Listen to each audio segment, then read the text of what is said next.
Ladies and gentlemen, if you are a special provision federal employee, that's air traffic controller, law enforcement, firefighter, you know who you are. If you're one of those and you also have military time that you're thinking about buying back or bought back, today we're talking about how that plays into your federal retirement, what it counts towards, what it will not count towards, and how it's going to help your retirement or maybe not help your retirement. So if you're new to the channel, welcome. So good to have you. My name is Dallin Haas. I'm a financial planner who serves federal employees just like you every day, and I love it. So let's talk about special provisions. You know your rules are different.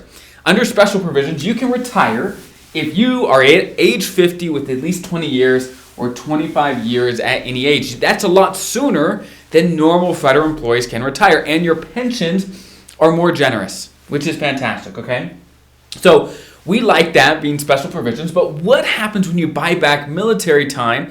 What does it count towards and what does it not count towards? So first and foremost, to be eligible to get the more generous special provision retirement, if you didn't know, you get 1.7% of your H-3 for the first 20 years of your career. Okay? And if you didn't know, normal feds only get 1% in most cases of their H-3. So your pension, I won't bore you with the details. You can check out my videos on how it's calculated in other videos, but you get a lot more bang for your buck, especially for those first 20 years in your pension, which is fantastic. But to qualify for this, you've got to, let me clarify, you've got to have at least 20 years or 25 years of special provision time.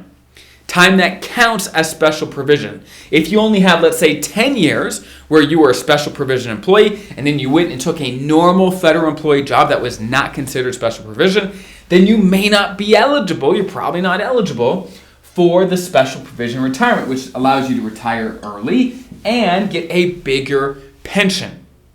Okay, you've got to have the 20 or 25 years of special provision time. Once you lock in the 20 or 25 years of time under special provisions, if you leave that federal job and go take a different federal job, then you can still retire and get your special provision retirement, even if you had some non-special provision time, as long as you had enough special provision time overall. Okay.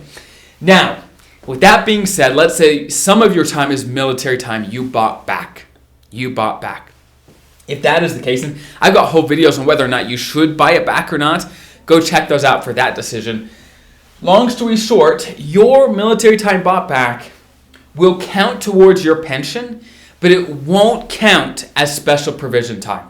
It won't count as special provision time. So you have to first have the 20 or 25 years of special provision time. And then if you have additional bought back military time, fantastic. That'll increase your years of service for your pension calculation.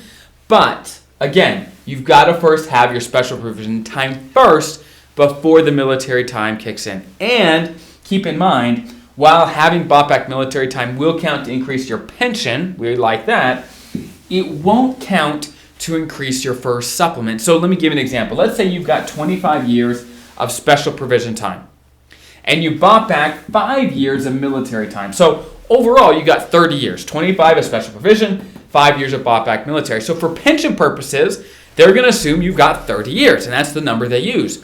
For the first supplement purposes, they will only use your federal employee time, your civilian time, not your bought back military time, okay? So bought back military time will count towards your pension, assuming you've got enough special provision time already, but it will not count towards increasing your pension. Only civilian federal service, it won't count towards increasing your first supplement.